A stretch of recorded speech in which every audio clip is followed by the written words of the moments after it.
수험생 여러분 안녕하세요. 상크이자스입니다.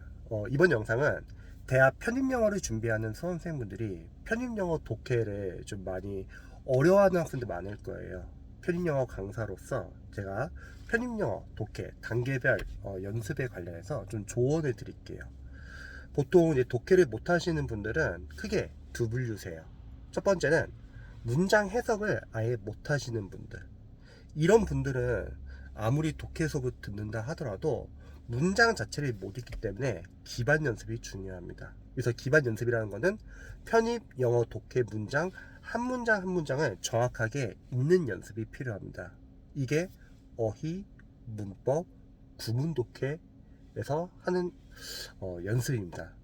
근데 사실 이런 수험생들의 상담을 해보면은 과외를 하면서 느끼는 건 뭐냐면 어휘, 문법, 구문 독해 연습이 제대로 안 되어 있는 상태에서 단순하게 진도 빼기 식으로 다음 과정 넘어가서 독해를 수업을 듣고 있거나 독해 연습을 하는 경우가 많습니다.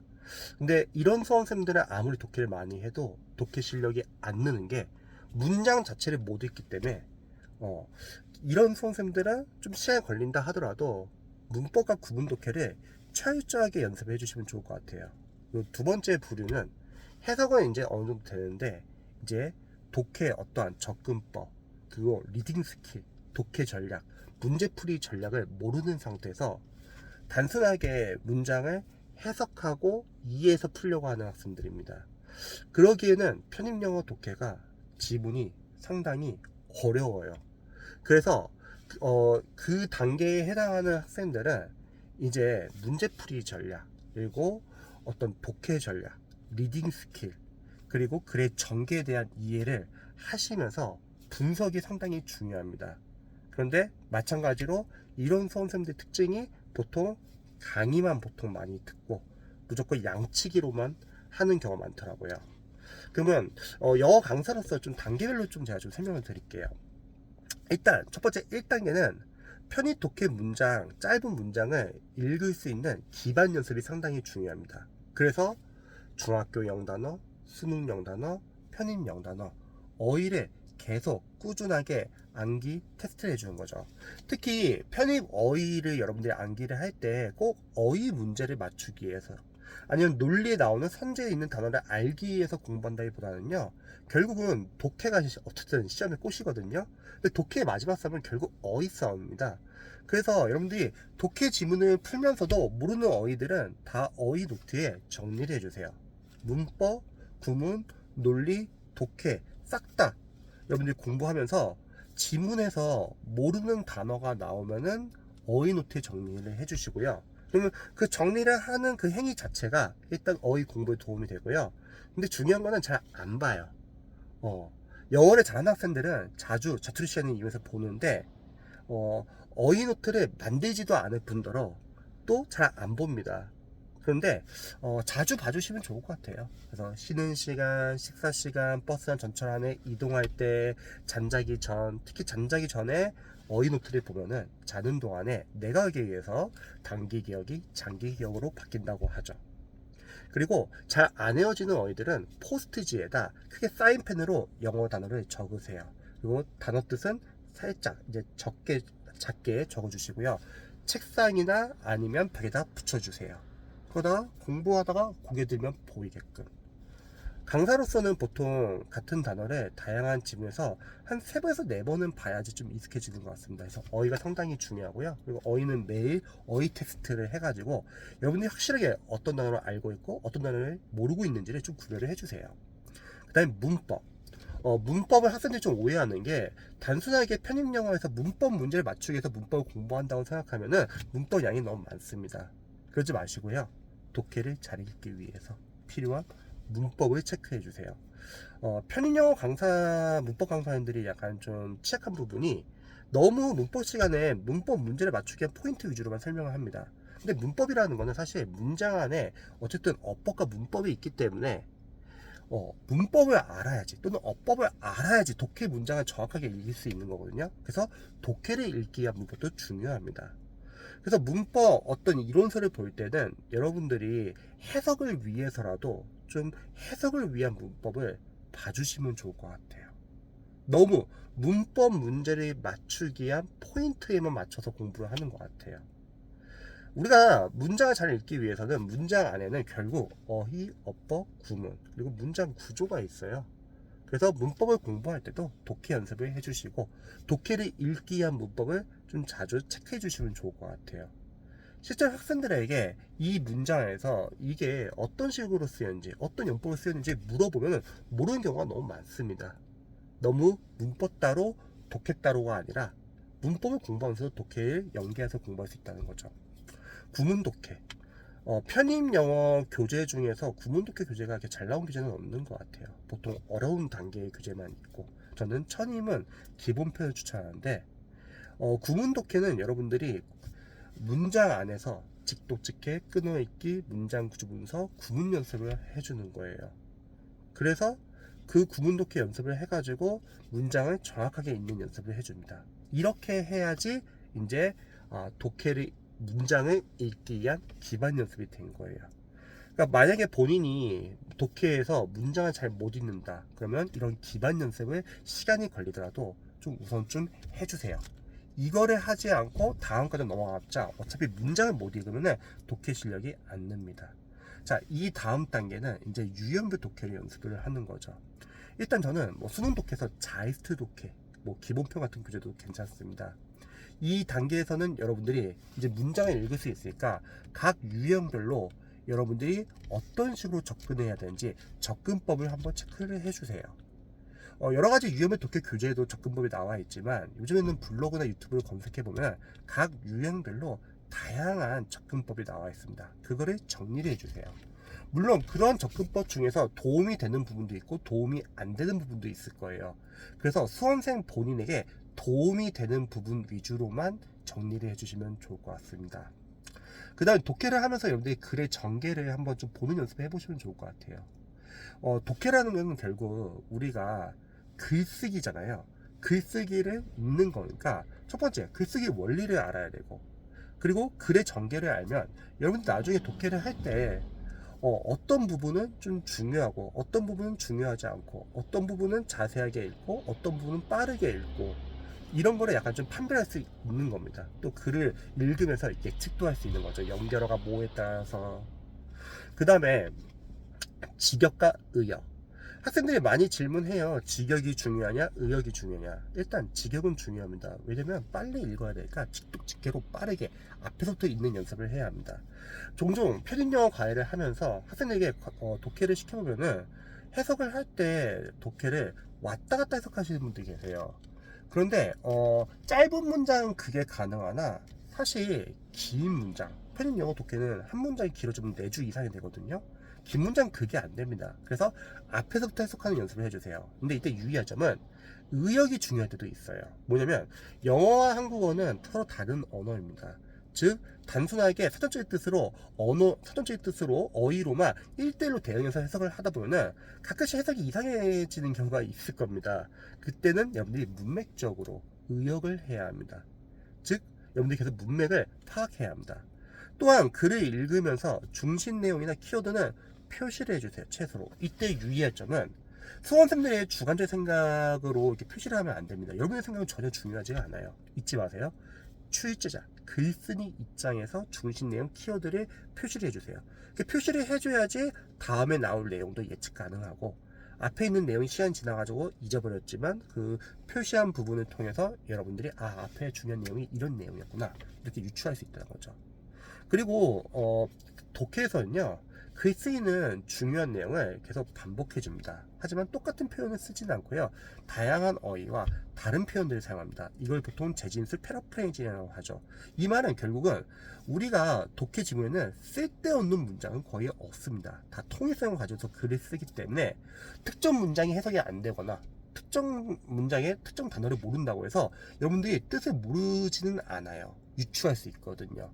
중심 내용 키워드 표시한 부분을 통해 가지고 해석이 안 되는 문장 나온다 하더라도 당황하지 말고 일단 읽고 넘어가시되 해석이 안 되는 문장 앞문장과 뒷문장의 중심 내용 키워드를 한번 체크해 보세요. 그럼 둘은 보통 순적 관계, 역적 관계, 원인과 결과, 재진술 이 중에 하나예요. 그럼 그 관계를 따지고서 유추를 하는 거죠. 근데 이게 실제 시험장에서 상당히 중요합니다. 실제 시험장에서는 본인이 빠르게 해석을 하다 보면은 어려운 질문이 나올 수도 있는 거고, 배경 지식이 어렵거나 아니 내용 자체가 어려울 수도 있어요. 그때 상당히 유용하거든요. 그리고 여러분들 모르는 단어 나온다 하더라도 앞 문장 한번 비교를 해보세요. 그 모르는 단어가 있는 문장과 그 앞 문장의 관계가 순접이 역접인지, 그리고 순접이면은 앞에 있는 문장과 좀 비슷한 뜻을 해석하면 되겠다, 역접이면 뭐 반대의 뜻을 해석하면 되겠다, 약간 이렇게 유출할 수 있다는 거죠. 그리고 이런 유형의 독해 단계에서는 절대 시간 배분하지 마세요. 편의 수험생들 강의를 하다 보면은 선생님 유형의 독해 교재에서 시간제고 풀어야 되나요? 아니요. 여러분들 시간제고 푸는 거는 모의고사나 기출에서 시간제고 푸시고요. 유형의 독해는 그냥 천천히 이해하면서 풀어주시기 바랍니다. 왜냐면 어설프게 시간제잖아요. 편입영어 독해를 잘하는 소수의 학생들 상관없는데, 대다수의 학생들은 빨리 읽느라고 뭐가 문제냐면 내용 파악을 다 놓칩니다. 그러니까 내용 파악 놓쳐서 아무리 독해를 해봤자 실력이 안 늘거든요. 선생님, 그럼 어느 정도로 좀 빠르게 읽어야 되나요? 자, 이렇게 설명드릴게요. 여러분들이 내용이, 지문이 이해되는 정도 내에서만 속도를 내시면 될 것 같습니다. 너무 빠르게 읽다가 내용 파악 못하면 의미가 없다는 거죠. 또한 유형의 독해 단계에서는 너무 문장 구조 분석은 신경 쓰지 마세요. 자, 영어 강사로서는 문장 구조 분석 중요합니다. 그런데 그거는 어디까지나 유형의 독해하기 전 단계, 문장 독해를 읽기 위한 구문 연습과 문법 연습에서는 상당히 중요해요. 하지만 유형별 독해부터는 여러분들이 너무 문장 구조 분석을 신경 쓰지 않았으면 좋겠어요. 왜냐면 문장 구조 분석을 잘 하시는 학생들은 쭉쭉쭉 읽을 수 있거든요. 근데 못하는 학생들은 그 문장 구조 분석을 하느라고 내용 파악을 다 놓칩니다. 그리고 영어 독해를 잘하는 학생들은 글이 통일성이 있기 때문에 처음 한두 문장을 제대로 해석을 하고, 한두 문장을 읽어보니까 아마 이런 내용이 중요한 것 같구나 하고 나머지 내용을 비슷한 내용으로 빠르게 읽습니다. 근데 영어 독해를 못하시는 분들은 어떻게 하죠? 한 문장 한 문장을 다 개별 문장으로 봐. 그러니까 서로 연결이 막 안 되는 거예요. 그래서 이런 거 약간 좀 유의해 주시고요. 그리고 여러분들이 이제 독해 전략, 문제풀이 전략, 리딩 스킬 상당히 중요합니다. 근데 문제가 뭐냐면, 시중에 이제 편입영어 독해 강의로 유명하신 분들 제가 강의를 인강을 딱 보면은 느낀 게 뭐냐면, 너무 억지가 너무 많아요. 강사 입장에서 먼저 풀어보고 그걸 바탕으로 스킬을 만드는 거죠. 그리고 그거를 주장하는 거예요. 근데 학생들 입장에서는 완전 멘붕이 오죠. 왜요? 미리 풀어본 강사는 그게 가능할 수 있어요. 근데 새로운 지문을 접하는 수험생들은 그걸 못합니다. 그리고 그런 기술은 존재하지가 않아요. 만약 그런 기술이 존재한다고 할게요. 그럼 누가 영어 독해를 못하겠나요? 그러니까 학원 측에서는 스타 강사를 만들어야 되니까 너무 독해를 띄워주기 위해서 막 이 강사가 유명하다. 근데 그 강사가 누구나 다 이해하기 쉽게 설명하는 독해 수업이면 상관이 없는데, 문제는 본인만의 주관적 생각이 너무 강해가지고 이상한 스킬을 알려주는 거예요. 그럼 저한테 계속 물어보는 것은 이렇게 해도 되냐고. 안 된다고. 왜냐면 뒤에서 단서 바뀐 것도 많고, 그건 그 강사가 미리 풀었기 때문에 가능한 거다. 시험장에서는 절대 사용할 수 없다. 그래서 여러분들 스킬 같은 경우는요, 이렇게 이해하시면 좋을 것 같습니다. 본인이 한번 참고해 보시고요, 본인에게 도움이 되는 부분 위주로만 활용해 보세요. 저도 스킬 많아요. 근데 그거를 다 쓰라고 하진 않습니다. 적절하게 그 상황에서 자신에게 필요한 부분만 활용하라고 하죠. 그래서 이런 부분 약간 좀 유의해 주시고요. 스킬이란 것도 결국은 독해를 풀고 나서 여러분들이 답의 단서 찾는 연습, 그리고 오답 패턴 분석, 그리고 어떤 접근법, 이런 걸 계속 누적해서 정리를 하잖아요. 그럼 그게 바로 스킬이 되는 거예요. 자, 그리고 편입 영어 독해에서 스킬도 잘 나온 교재들이 워낙 많습니다. 그래서 그런 교재도 좀 활용해 주시면 좋을 것 같아요. 학원 강사님 교재들은 별로 스킬이 안 나와 있어요. 왜요? 학원 강사님 교재들은 다 거의 다 인간 듣게끔 유도를 해요. 해설도 자세하지도 않고, 오히려 독학 교재들이 잘 나와 있고요. 그래서 특히 수능 영어 교재에서도 스킬이 상당히 좀 잘 나와 있습니다. 그리고 옛날 편입 교재 중에서, 단종된 교재 중에서 문제풀이 전략, 독해 전략, 송수인 선생님 교재도 상당히 잘 나와 있어요. 그래서 좀 시중에 있는 교재들을 좀 많이 활용하시면 좀 좋을 것 같습니다. 그리고 독해를 풀고 나서 여러분들이 해줘야 될 것은, 첫 번째, 지문 안에서 답의 단서를 찾는 연습. 편입 영어 독해가 어려운 건 사실인데, 다행인 거는 답의 단서는 다 지문 안에 있습니다. 출제자인 영문과 교수님들도 절대 문제에 논란 여지가 있으면 안 됩니다. 그래서 지문 안에는 반드시 단서가 있습니다. 그래서 단서 찾기를 해줘야 돼요. 근데 이 단서를 잘 찾기 위해서도 결국은 본인의 입장에서 중요한 내용을 체크하면 안 되고, 그러면 자신이 생각하는 게 전부 다 답이 돼요. 그때 선지는. 그러니까 그게 중요한 게 아니라 자신이 가지고 있는 상식, 선입견, 편견은 다 제외하시고 오로지 지문 안에서만 단서를 찾아주세요. 이게 상당히 중요합니다. 만약 해설을 봤는데 내가 생각한 단서랑 해설에 있는 단서가 다르다, 그러면 자신의 독해 사고를 교정해 주는 게 중요합니다. 자, 오답은 왜 오답인지 선지 옆에다 다 적어주세요. 오답 패턴. 그러면 유형별로 오답 패턴을 알 수 있죠. 이런 오답 패턴은 나중에 여러분들이 어려운 문제를 잘 안 풀릴 때 선지 소법을 활용할 때 상당히 도움이 됩니다. 각 유형별로 취재자는 이런 식으로 오답을 내는구나. 그럼 내가 나중에 문제를 풀 때 잘 안 풀리는 문제가 있다, 그러면 그 소법을 이용해서 조금이라도 선지에서 오답의 여지가 있는 건 다 삭제를 해주는 거죠. 그러면 정답이 나온다는 거죠. 그리고 해석이 안 되는 문장 나온다? 그러면 풀 때야 우리가 앞뒤 문맥을 통해서 유추를 하면서 여러분들이 풀지만, 풀고 나서 그러한 문장의 안에는 반드시 자신이 어떤 어휘가 약하거나 어떤 문장 구조 또는 어법, 문법이 약한 경우가 있습니다. 그러니까 자신이 취약한 부분이 계속 나오는 거예요. 그런 문장들을 문장 노트에 정리를 해주세요. 그리고 하루에 한 10분 정도 투자해서 철저하게 문장 구조 분석을 해주세요. 자, 제가 독해를 할 때는 문장 구조 분석 하지 말자고 했죠. 하지만 풀고 나서는 최대한 해주세요. 그러니까 이게 보통 많이 질문하시는 게 맞는 문제 틀린 문제 있잖아요, 독해에서. 그럼 맞는 문제도 분석을 해야 되냐? 해주세요. 왜? 문제는 답은 맞췄지만 그 안에서 혹시 문장 안에서 자신이 취약하지 않은 문장 조가 나올 수도 있는 거고, 자신이 모르는 어휘가 나올 수도 있는 거잖아요. 그러니까 철저히 분석해 주시면 좋을 것 같습니다. 모르는 어휘들은 싹 다 정리를 해주세요. 결국 마지막도 어휘 싸움이에요. 편입 영어가 상당히 어렵지만 시작은 어휘로 시작해서 중학교 영단부터 시작해가지고 끝은 어휘 싸움입니다. 독해의 마지막 싸움은 결국 어휘거든요. 생각해보세요. 독해 단계별 연습을 하면서 첫 번째 문장을 읽는 연습, 어휘 문법 구분을 공부하고, 그 다음에 유형별 독해로 유형별 접근하는 연습, 그리고 어떤 리딩 스킬, 문제풀이 전략, 독해 전략도 공부하면서, 그리고 해석이 안 되는 부분 유추하고, 오답 패턴 분석하고, 중요한 내용, 여러분들이 중심 내용 키워드 표시하면서 예측하면서 읽으면서 내용 파악하고. 그럼 마지막은 뭔가요? 마지막은 여러분들이 어휘예요. 그래서 독해집에서 모르는 어휘들을 어휘 노트에 정리해 주시고 어휘 노트를 자투시간 계속 보라는 겁니다. 그리고 마지막은 어휘 싸움이고, 독해 실력을 가장 빨리 올리는 것도 결국 어휘입니다. 그리고 이제 특정 문제를 풀다 보면은 어려운 문제들이 종종 있잖아요. 그런 문제를 풀 때는 막 내용 파악이 안 되는 경우도 있어요. 뭐 철학 지문, 뭐 경제 관련된 지문, 인문, 어떤 이런 사회학, 뭐 자연과 이런 딱 문제를 풀다 보면은 특정 이제 지문은 어려웠거든요. 그럼 그때는 어떻게 푸냐면 이렇게 해야 합니다. 지문 안에서 취재자 입장에서 상당히 중요한 키워드나 중요 포인트는 최소로 표시해 주시고요. 선지에서는 소법을 활용해야 돼요. 선지, 우리가 그동안 앞에서 유형별 접근법에서 오답 패턴을 익혔다면 좀에도 오답 여지가 있는 것들은 다 지우는 거죠. 그리고 지문 안에서 내가 해석은 잘 안 되지만 중요 포인트 키워드 표시한 게 있는 그 선지를 위주로 체크를 해주시면 이게 보통 심플리피케이션 단순한 작업인데 정답률이 상당히 높습니다.